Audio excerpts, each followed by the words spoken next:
今すぐ確認。エアコンが冷えない原因3選。その1、冷媒不足。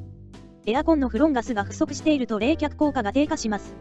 冷媒漏れや充填不足が原因となることがあります。その2、フィルターの詰まり。フィルターが汚れていると冷房能力が低下します。フィルターの定期的な清掃や交換が必要です。その3、室外機の設置場所。室外機もエアコンの効き方に影響します。室外機の周辺に物などを置かずに風通しを良くしておきましょう。